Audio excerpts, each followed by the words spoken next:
The receipt lay flat on the scratched laminate counter like an accusation, the blank tip line glaring up at Emma Hale as if it were calling her out for expecting more than the world was willing to give, and she folded it slowly, deliberately, tucking it into the front pocket of her faded blue apron beside a creased list of groceries she'd memorized weeks ago, because writing them down no longer made them affordable, only more real.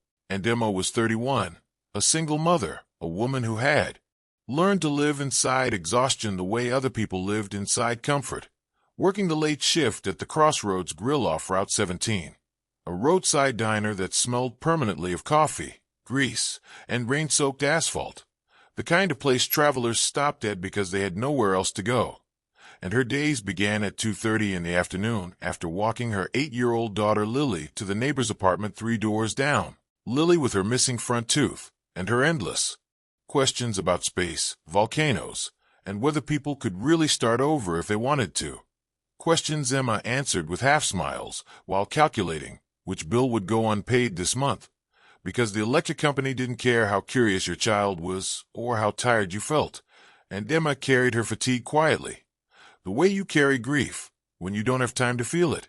Her uniform washed thin and soft from years of use, sleeves permanently stained despite bleach and hope, but she showed up every shift anyway, smiling at strangers, calling everyone on, because kindness was free even when nothing else was, and the diner itself was older than most of the people who ate there, booths cracked and repaired with duct tape, a jukebox that played songs nobody requested anymore, walls lined with yellowing photos of truckers who'd long since moved on or passed away.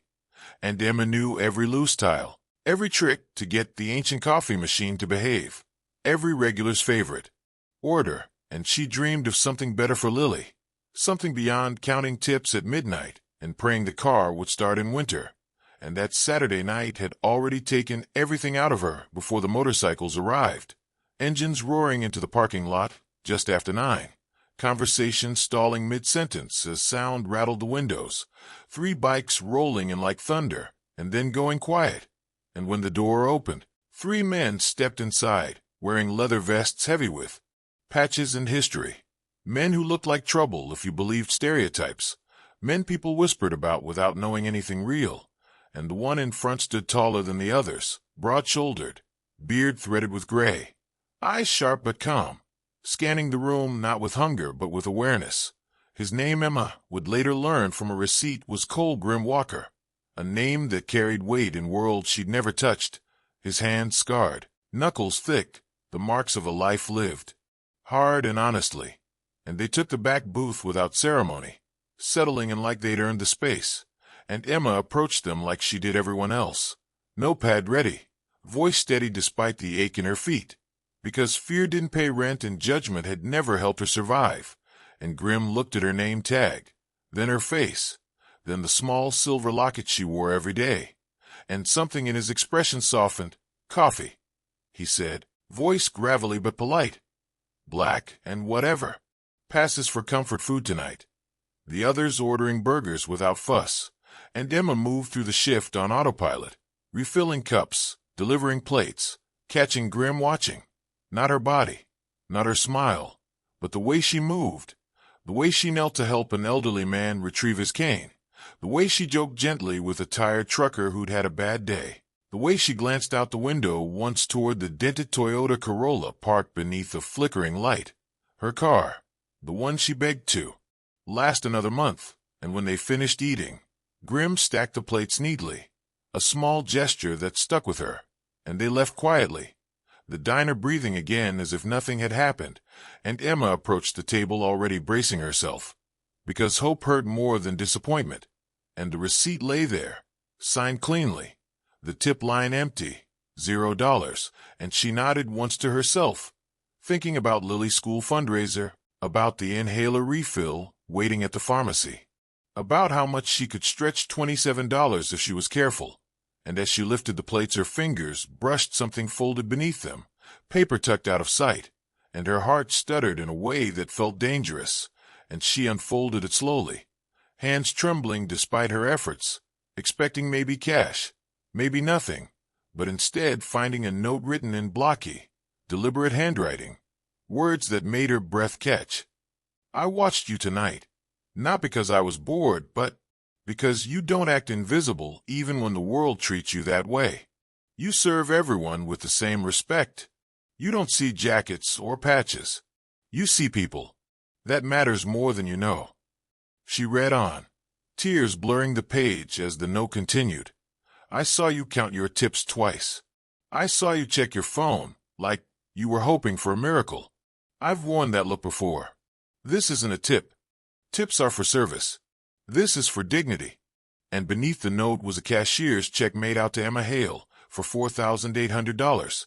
Enough to change everything and nothing at the same time. Enough to breathe. Enough to fix the car. Enough to stop choosing which crisis to ignore. And attached was a simple card. Cole Walker, founder, Iron Road Initiative, with a handwritten line at the bottom. Call if you want more than help. Call if you want a future. And Emma sat down hard in the booth, crying silently while the diner hummed around her, finishing her shift in a haze, touching the check in her pocket like it might disappear. And that night after Lily was asleep, Emma researched the name on the card, reading about a former outlaw who'd rebuilt his life and now rebuilt others. Controversial, misunderstood, relentless in helping people the system forgot. And she didn't sleep, thinking about dignity, about being seen, about how the world often hides its angels behind faces we're taught to fear. And when she called the next morning, a calm voice said, "We were expecting you." And the Iron Road Initiative didn't offer charity. It offered tools, education, mentorship, accountability, and belief. And Emma learned budgeting the way she'd always lived it, but never named it. Learned confidence she didn't know she had. Moved from surviving to planning, from reacting to choosing. And Cole met her twice, once in a coffee shop where he told her plainly, "Someone saw me when I didn't deserve it. Now I look for people who deserve it, but are overlooked." And once back at the Crossroads Grill, where he left another $0 tip, and another note reminding her she was doing well, reminding her Lily was watching. And over months Emma moved into a better job, steadier hours, and she didn't forget where she came from, still picking up shifts sometimes, still leaving notes for exhausted servers, sometimes with money, sometimes with words, because hope multiplied when shared. And 2 years later she helped open a small Iron Road office in her town, Lily in the front row wearing a shirt that said, "My mom helps people." And Cole stood in the back, silent and proud, and when he left he did what he always did, leaving behind a receipt with a 0 and a folded note that read, "Some angels ride steel instead of wings. Keep seeing people." And Emma framed that note, not because of the money long spent, but because it marked the moment her life changed when someone chose to see her dignity instead of her struggle.